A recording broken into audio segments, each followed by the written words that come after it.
call this meeting of the Personnel and Animal Welfare Committee to order. All members are present. Mr. Marquise Dawson, Mr. Rue, and myself, Paul Koretz.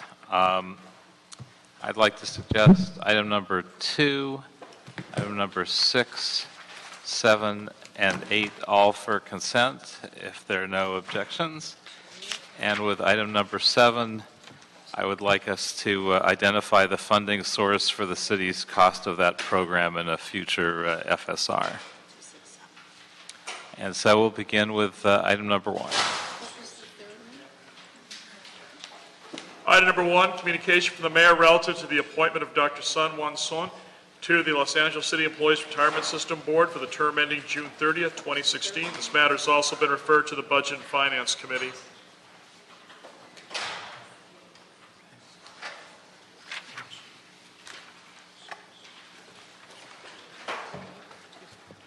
Well, thank you, Councilman Koretz. I wonder if you could tell us a little bit about your background and why you'd like to do this. Right now, I'm a Martin V. Smith Professor of Economics at California State University, Channel Islands. And before then, I used to be the chief economist at Wells Fargo. I was there for many years, and actually in between from Wells Fargo and then the university, I used to be CEO of a bank called the Hanmi Bank in the Koreatown. So I've been in LA for about 10 years, and that kind of roughly summarizes what I've done in the last 30 to 40 years. And I wonder if you could tell us what kind of experience you have dealing with retirement-related matters like employee benefits and services. I have served on many for-profit and non-profit investment committees at Wells Fargo as chief economist.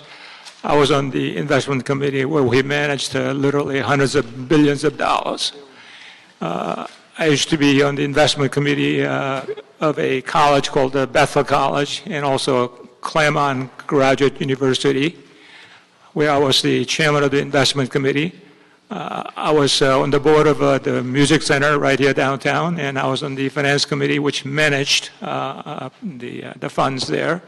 And then so in the past, I've had many, many years of experience in managing money. I never managed my money directly, but however, I was on the board, on the committees, managing the money. And what's your opinion in terms of how we should look at anticipated rate of return and deal with that in the future? My understanding is that the long-term anticipated rate of return is about 7.5%. That sounds reasonable to me because if you look at the pension funds in the United States on the average, that's roughly in the ballpark. So I think 7.5%, that's reasonable right now going forward, looking ahead for the next 20, 30 years. However, things are getting tougher. As you know, the global economy is not doing as well as we expected. People are more concerned about deflation rather than inflation, especially overseas. And competition is intensifying, so there are fewer good investment opportunities around the globe. So my personal feeling is that if we can maintain 7.5%, I think that would be good. I'm concerned that it may have to go down in the future, not because of what we do at the fund, but simply because of what's happening globally. Any other questions, colleagues? Mr. Rue. Just wanted to comment. It's a pleasure to have someone with your experience, degrees, and know-how of the financial system looking over lasers. I feel my money's safe.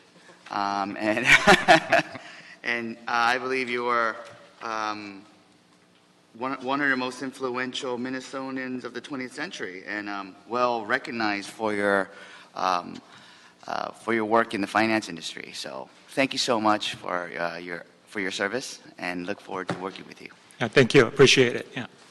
And I would agree, you have to be one of the most qualified, if not the most qualified person ever to join this board, so we appreciate your willingness to serve. Thank you. Thank you. Without objection, we will recommend this appointment. Thank you. Thank you. Item number 3. Item 3, communication from the mayor relative to the exemption from civil service of one environmental specialist 1 for the Bureau of Sanitation pursuant to Charter Section 1001B.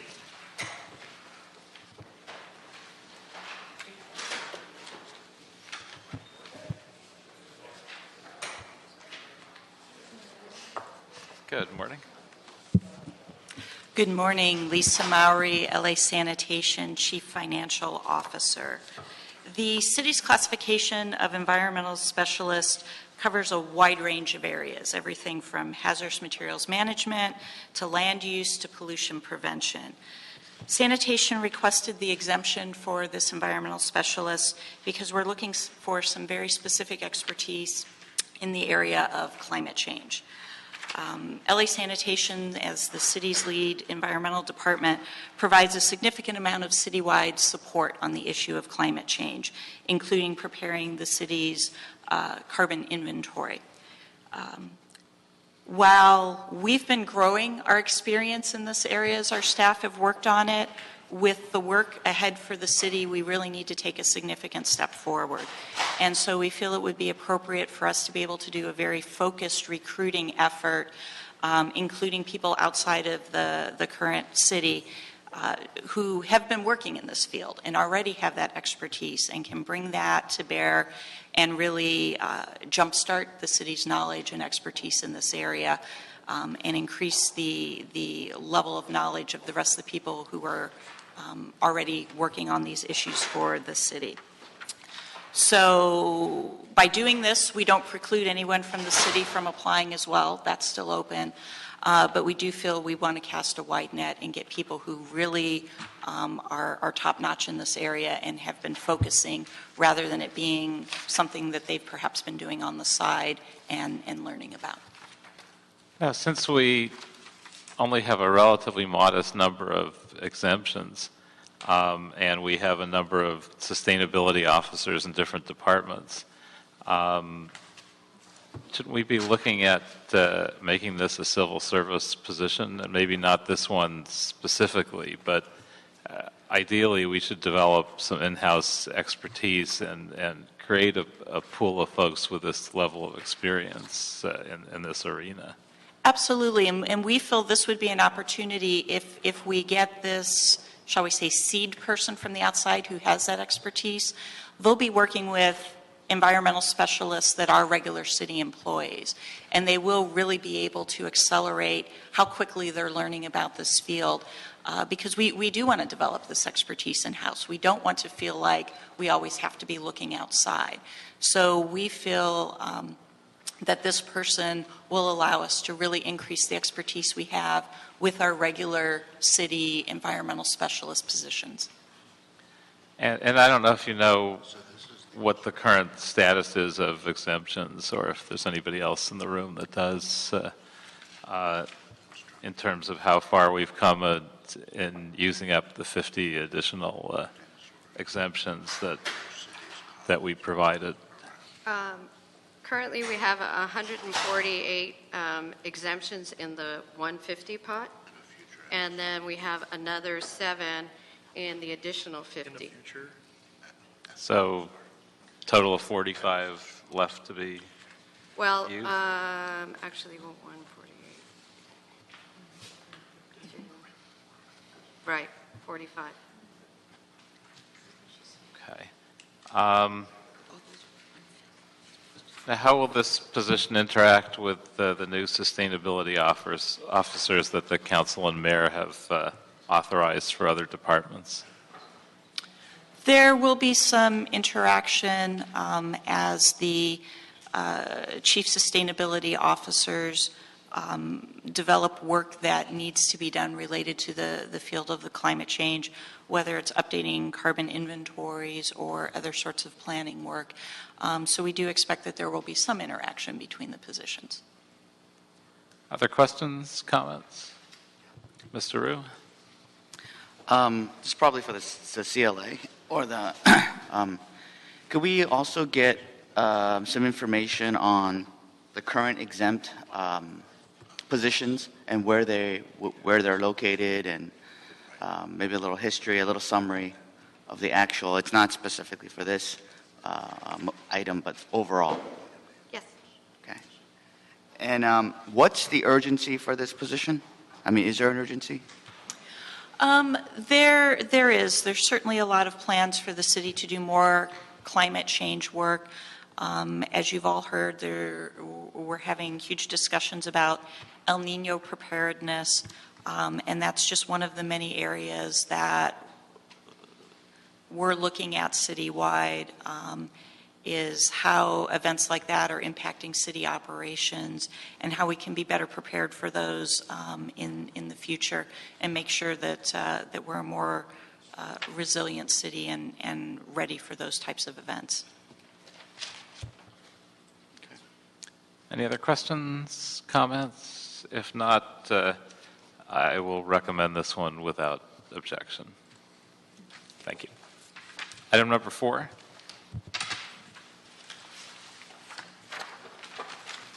Item number 4, communication from the mayor relative to the exemption from civil service of 1 arts manager and 1 senior project coordinator for the Department of Cultural Affairs pursuant to Charter Section 1001B. Good morning. Good morning. My name is Danielle Brazell. I'm the General Manager of the Department of Cultural Affairs, and thank you for taking this item up. I'm here with Gina Trevelyan. She is here with personnel. And, Good morning. Good morning. and that's it. I thought Alma was coming up, but she's not. It's an exciting time in the city of Los Angeles. As a matter of fact, some would say that we're engaged in a bit of a cultural renaissance. The City of Los Angeles Department of Cultural Affairs is squarely helping to transform itself into a leading 21st century civic arts agency to help connect more people with arts and culture in our city. And that means local residents as well as visitors and tourists. One of the primary goals that we have, and I've talked with the mayor and many of my staff around this, is that in order for us to transform our agency to become this 21st century civic arts agency, we must rebuild our communications infrastructure. We must bring our systems online. We must demonstrate a very high return on investment for the city. And in order to do that, we need to have the skills and the technology that are very unique. We're putting forward a request for exemption request for 2 positions. One is a digital media coordinator, and one is a digital media strategist. They're 2 very, very different. The coordinator is really about communications, and it's about creating a communications infrastructure so we're able to push information out to many people in the city of Los Angeles. We know that over 40 million people visit Los Angeles. And what's interesting about this is that the Department of Cultural Affairs is pretty much solely funded on the bed tax, TOT. Our job is to help make sure that those tourists stay in a hotel an extra night or 2. We simply can't do that if we don't have somebody who understands tourism, marketing, also understands the public process within the city of Los Angeles. And so this unique skill set is something that we need to achieve our goals. The second is a little bit more, I would say, macro. This is about a culture shift within the entire agency.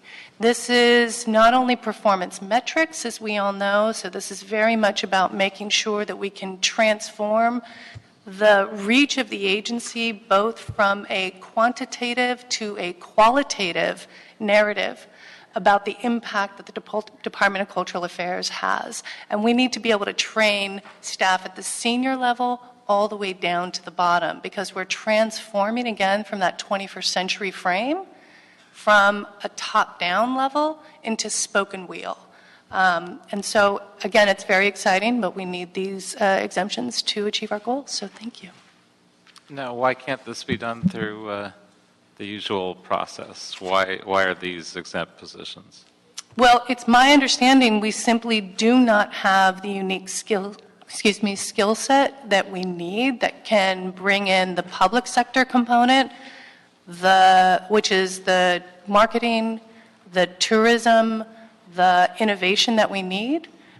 We will indeed make this available to the full city employees, but we do need to make sure that we can hire the person that has the unique skill set that we need. And just to add, the Cultural Affairs has recently lost its executive staff, the AGM and the senior management analysts too. And so at this point, the department is really looking to get someone who's highly skilled and up and running. In the communication to the mayor, they indicated their purpose of hiring, for example, the senior project coordinator from someone who has a master's or even a PhD in the arts field, someone who would be able to not only have the system skills, but also to have the experience with public art in order to really go in the direction that the department is seeking to go from. And in that sense, they need to have the flexibility to be able to cast a wide net and recruit that very narrow, specialized person. Other questions or comments? Yeah. Mr. Root? I don't know if this is again for the CLA or the city attorney. So if we approve this item here today, and if they do reach out to the city family, and someone within the city applies and they like that person, and that person gets hired, would that still be considered exempt, or can we go back and... This position would be considered exempt. So if they are hired into that position, they would be an exempt individual unless it's filled in lieu, which in which case it could be a civil service position. I would add that as we think about, there is new technology coming online every single day. Everything from geomapping to social media and civic media to new communication tools. We need the ability to harness the innovation of the private sector and bring it into our city family.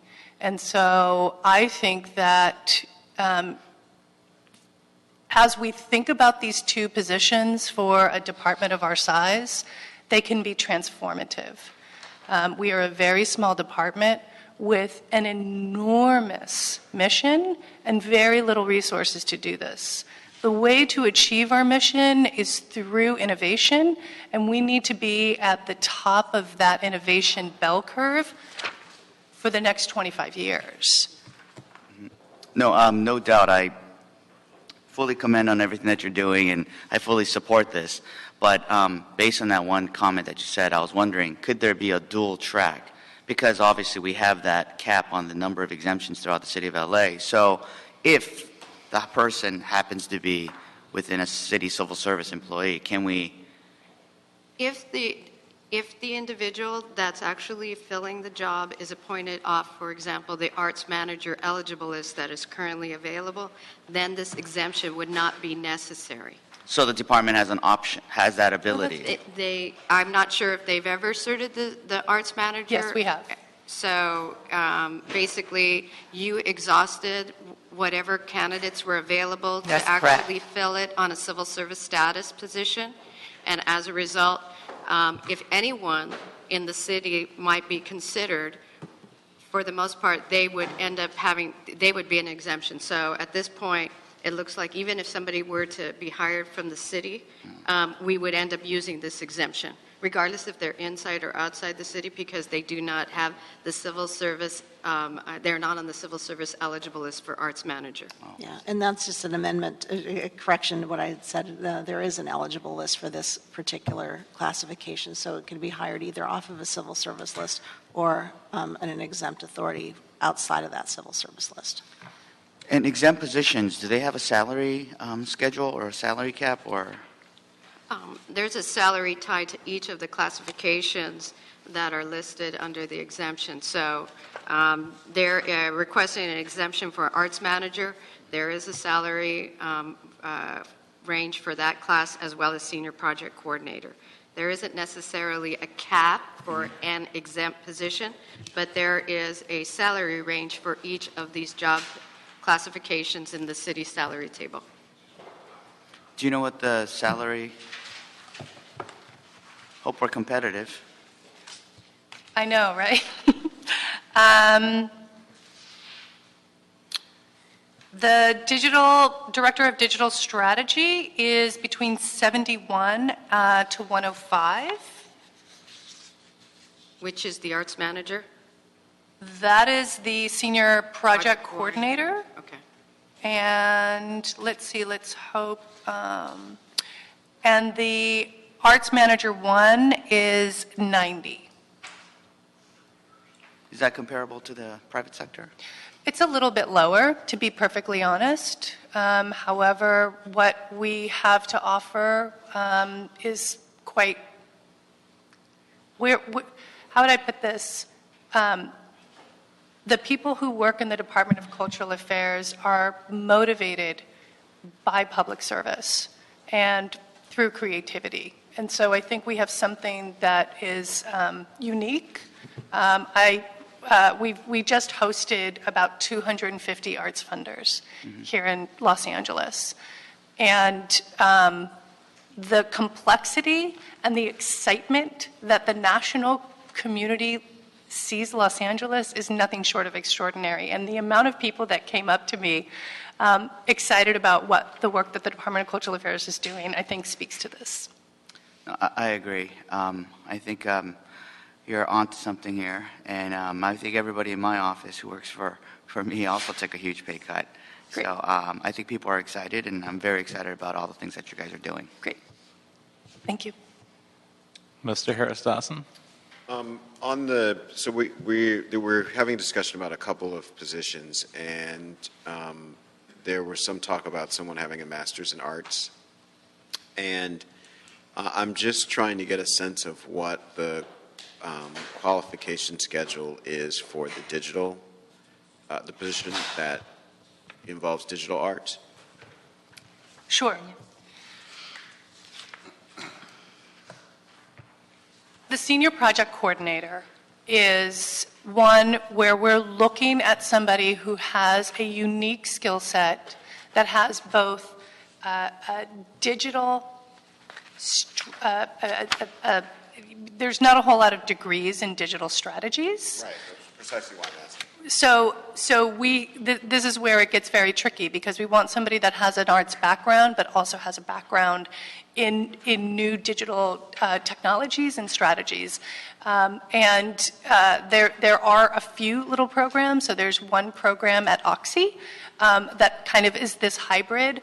More art schools are creating not necessarily unique degrees in digital media, but what they're doing is they're creating, they're adding curriculum that embraces the digital media terrain.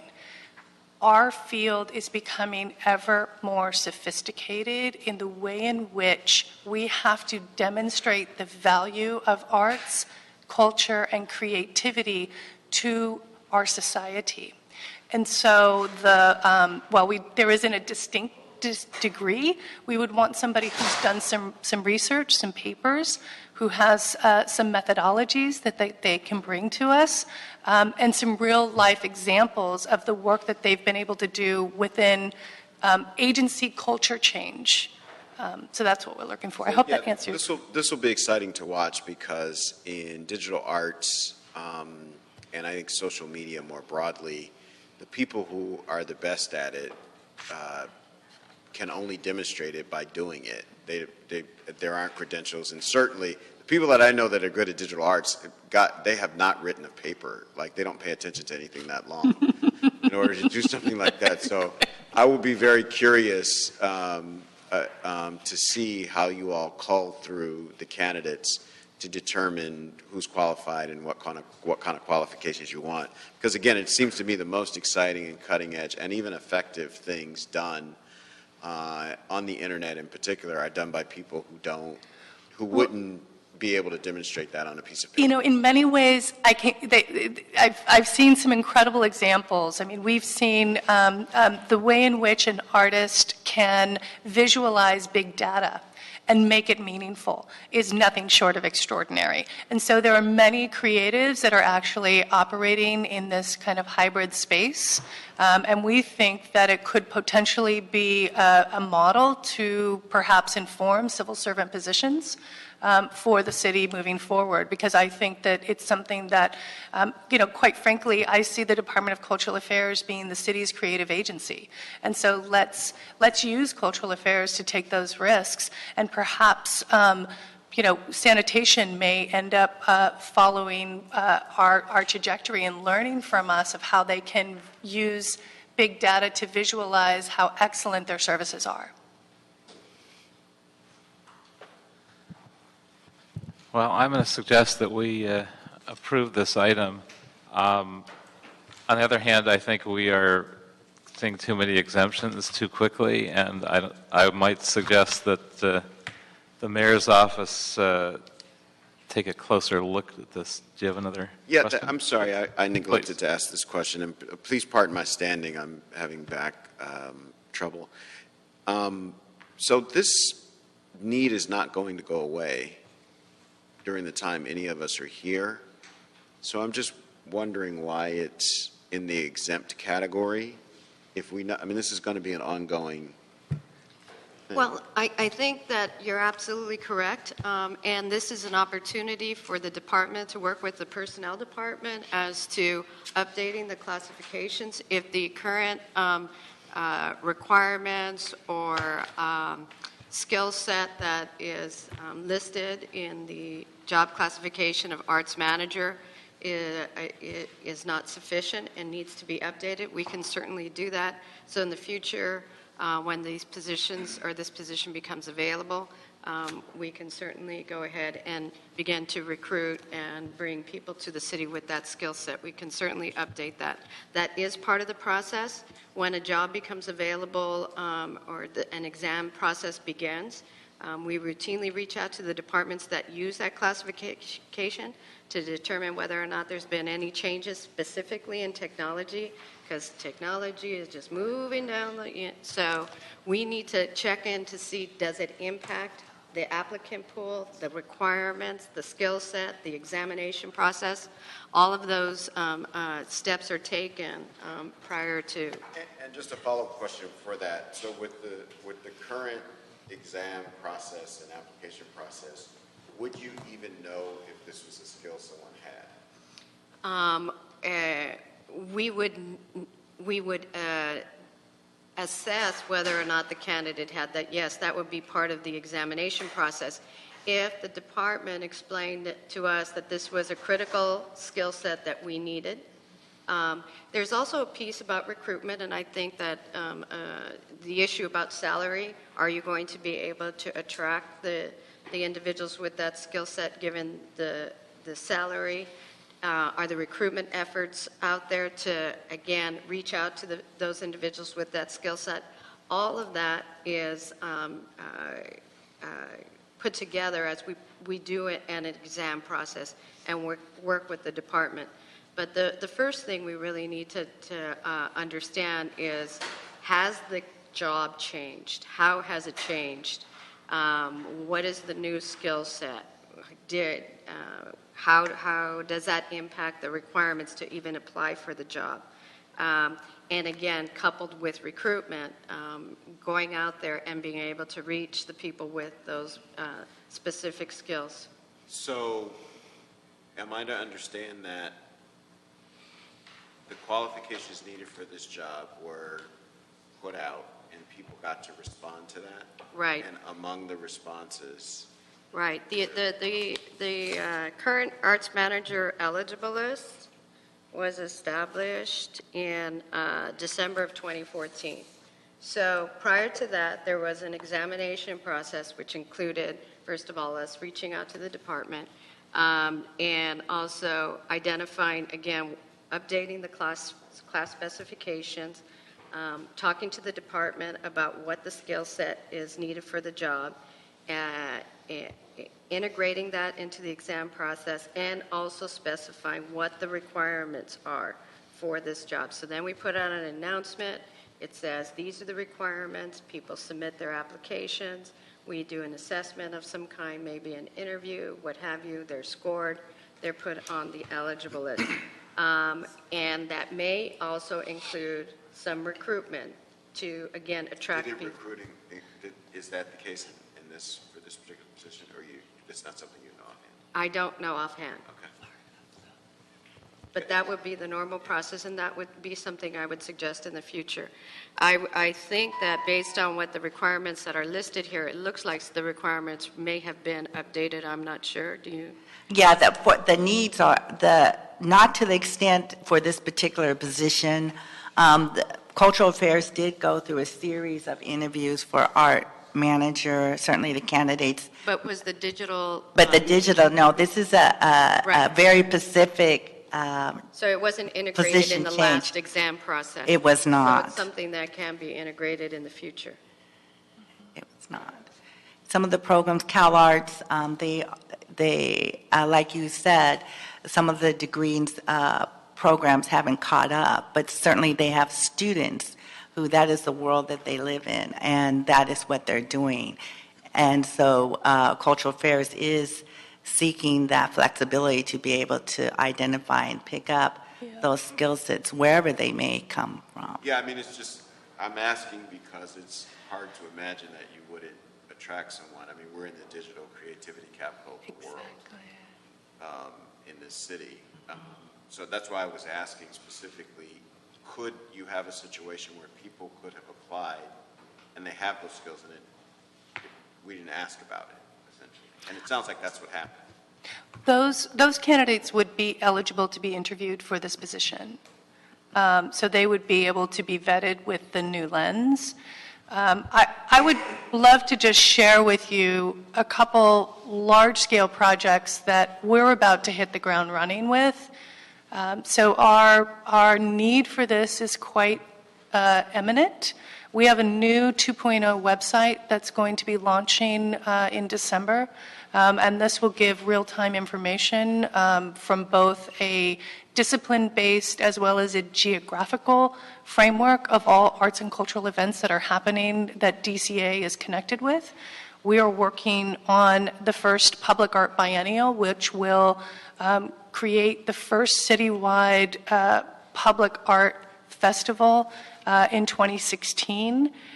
We're looking to strengthen the creative workforce pipeline. We know that 1 in 6 people have access to creative sector jobs, but not everybody has access to those jobs. So these are a few of the initiatives that we're really wanting to make sure that we can achieve in the next year. And in order to do that, we kind of need to hit the ground running on these.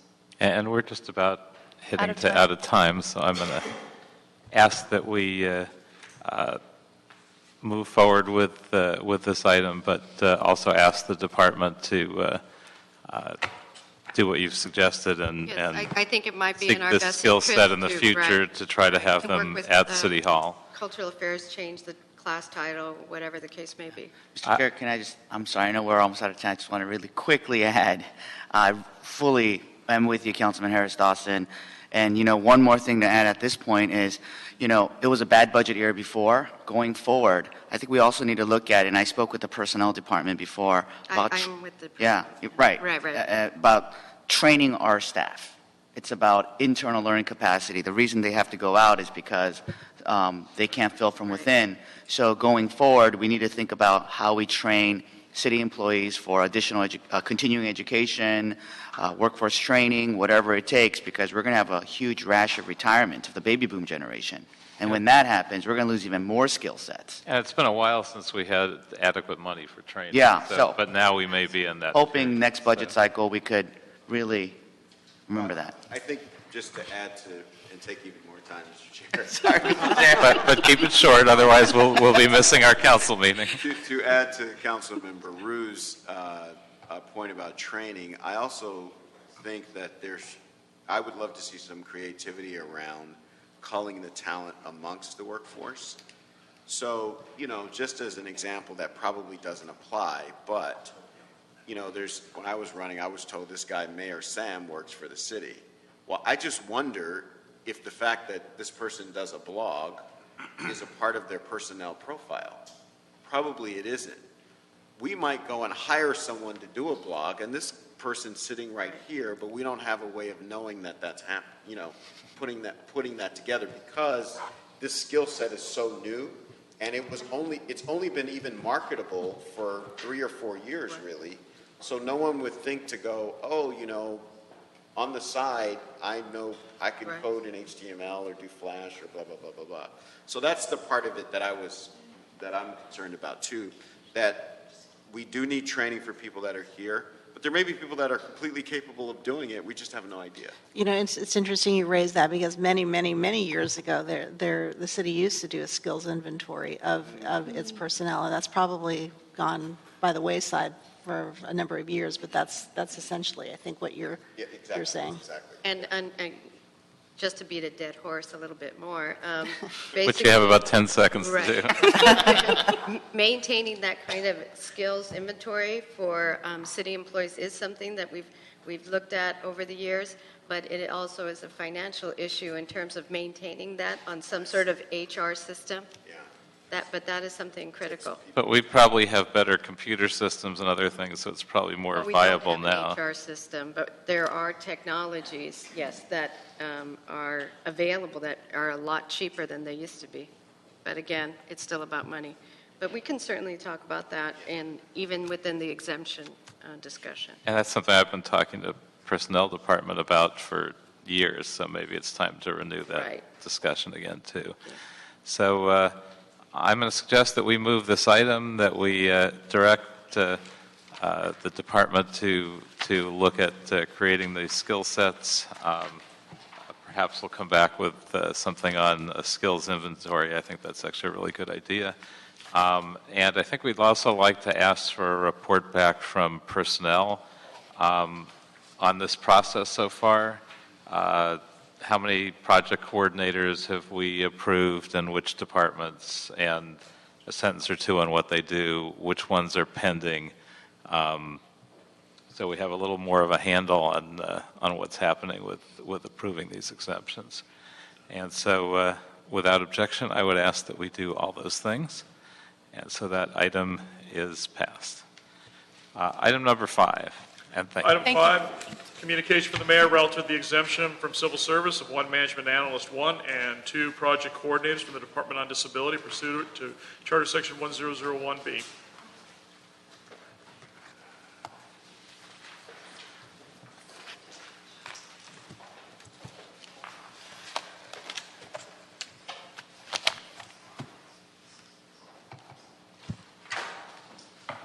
Welcome this morning. Good morning. My name is John Rodriguez. I'm one of the ADA coordinators with the Department on Disability. And so I was asked to come here and basically answer any questions that might concern these 2 positions, or rather the positions that we have. The Management Analyst 1 and 2 positions are actually existing positions that we have. The Management 2 position, the individual retired after about 25 years with the department, and that was our computerized information system that we had, and we're transitioning that into a little bit more sophisticated services with our department. And so these were grant funded before, and then the funding changed, and so we're requesting that the positions be again maintained as exempt for those 2. Now I think these are traditionally filled through the civil service process. Why why is that different this time? I don't believe these ones ever have because of the special, we attempted looking for this particular skill set, and these are kind of unique positions. These are our outreach positions that we have within the department. So because they're specifically dedicated to disability issues and deal with federal, state, local, community-based organizations providing referral services, we've never found one of the other departments or anyone that really has a skill set to do it. And so, again, one of the aspects was that we had a person that had been with the department from doing the services for years and years and years,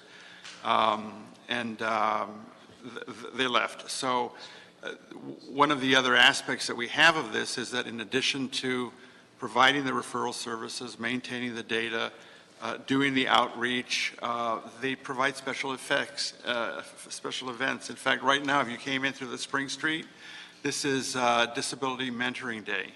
And so you saw probably about 100 people that were going through where there's a coordinated effort made, a program to actually pair them up with city employees so that they can shadow the person with for the day and find out about a particular vocation that they're interested. So it really doesn't require a lot of background in disability, background in ADA, background in state disability aspects. So that's one of the reasons why we're requesting it to be continued. So the project coordinator will be working with the EMD on disaster planning, correct? Those are two new ones that we're getting. The project coordinator, one of them is with the emergency management. Yes, that's a brand new one, and that's a result of, I believe, of a lawsuit. One of the requirements that was made that we particularly address issues with emergency management that deal with provisions in including persons with disabilities. And so that one coordinates with community-based organizations, with schools, with anything from park and rec, from council offices, anything that has to do to make sure that when any plans go in, any provisions for any aspect dealing with emergency coverage, emergency evacuation, that in fact persons with disabilities needs are addressed, identified and addressed and included. Does somebody do that now, or is that completely a new function? No, that actually was a duty of the ADA compliance officer, and it was just because of the changes that have occurred in it, and because it's become so comprehensive and so inclusive, and there's so many new aspects coming in. This is one of the recommendations that was made, that in fact we obtain a new coordinator position for that. And these two management analyst positions, there isn't a skill set within the civil service process where you could find somebody? I don't believe so. We've worked with, I've just been appointed to head up the personnel process for the department, for our department. And so we've worked very closely with our personnel coordinator and also with the exemption, with the contact that we have our analyst.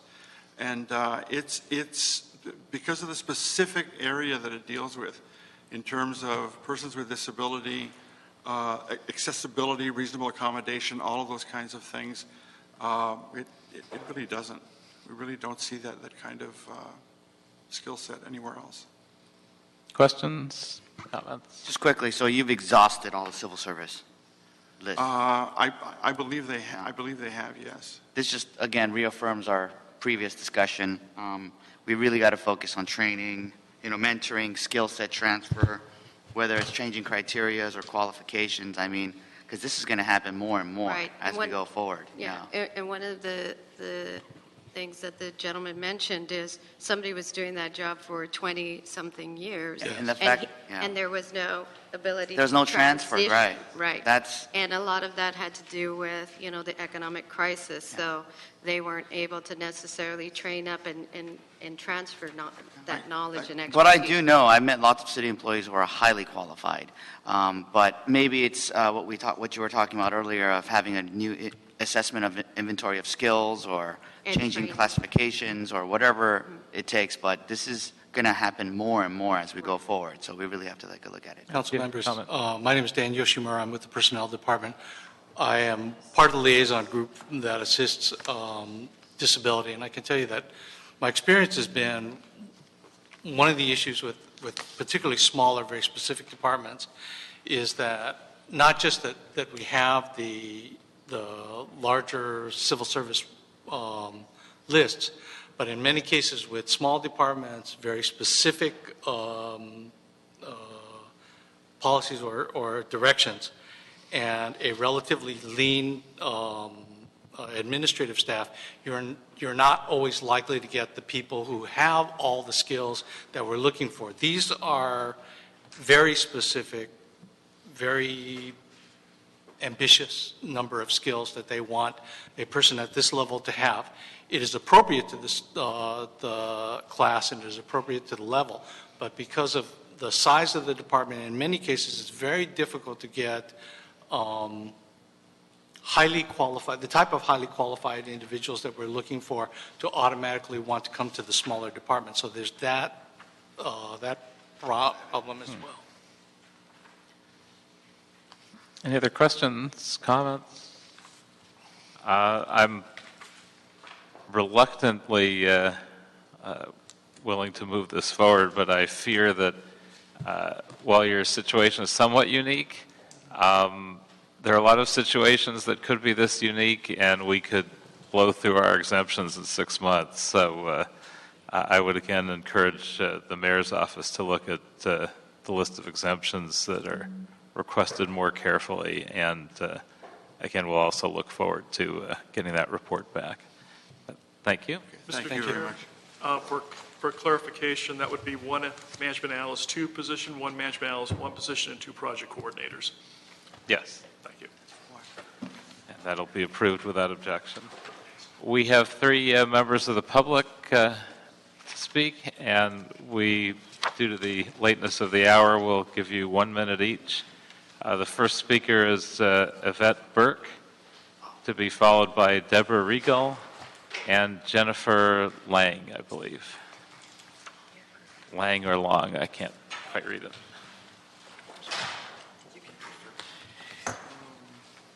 I'm Yvette Burke, and I'm going to have initial comment by Deborah Regal first, and then I'll follow her. Certainly. Thank you all for listening to us. For the sake of being succinct and having only 1 minute, I am going to just read from my prepared notes. Valley Cats, and that's the 3 of us, we're here to call attention to the terrible flaws in the legislation regarding cats and dogs in retail areas. After 700 contacts with landlords and brokers and 1 year actively searching, it is evident that the zoning and codes have restricted us to dangerous warehouse areas with no visibility and no foot traffic, or to areas that we are either not welcome in or can't afford to rent. Being afraid to get out of one's car or being afraid to leave your door open for business to walk in really doesn't allow for a successful operation for educating the public and for doing any adoptions and rescues. I think the point that's been overlooked here and misunderstood is that cats are not dogs. They don't bark. They're not a noise nuisance. They don't pee and poop in your parking lots. They are, when it's done right, easily maintained in a quiet and dignified adoption center, which I believe we have done. We have had 3 successful years in a public mall with no complaint. I'm going to have to ask you to wrap up on your minute. You're way over. All right, unfair that it is. We're in the hopes that you will reconsider the situation of this legislation, separate the cats from the dogs, make it easier for good rescue groups to find a place in retail areas, and so we can continue the work that we dedicate our lives to, which is helping the animals of LA. You are driving us out of this area. Thank you. Thank you. To continue with that thought, the impact of Daugherty versus City of Los Angeles. And your name again? I am Yvette Burke. Okay. And Ordinance 182-816 regarding commercial zoning for rescues to open. We have been looking for over a year to relocate We are currently located at the Westfield Promenade, and they are closing the promenade, and we are being forced to leave, not of our own will. We are looking throughout the city of Los Angeles, of which we have deemed through brokers only 2 to 3% of the real estate available in Los Angeles fits the kennel requirement. Of that 2 to 3%, we have received a 90% no. Landlords are allowed to discriminate against us because there are no laws saying they have to lease to animal groups. As a result, we have been put in jeopardy in the city of Los Angeles. I am a stakeholder. I am a resident, and Ms. Doherty was not. As a result, although I am a large vendor to the city of Los Angeles as a small woman-owned business, I am now being forced to sell my home and relocate my business to Ventura County. Your time is up, sorry. Next. I am Jennifer Lang. Due to the time constraint, I'd like to defer my minutes to Deputy You can't do that. Well, in You that can't do that. case, You I just believe have to we speak, stated or, our excuse case. me, miss, you'll, You just say, you agree with what we've said. I absolutely agree with what they've said. They put us in a terrible position of not being able to find a new location for our animals up for adoption. We're coming close to the deadline, and we have absolutely no place to go. We don't know what we're going to do. Thank you.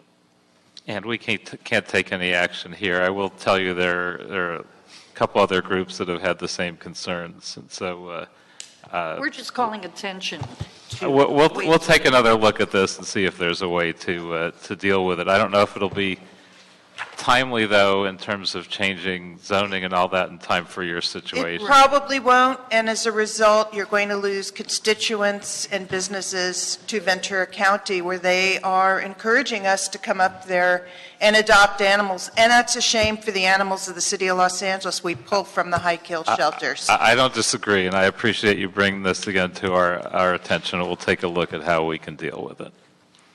Thank you, and with no other business before us, we are adjourned.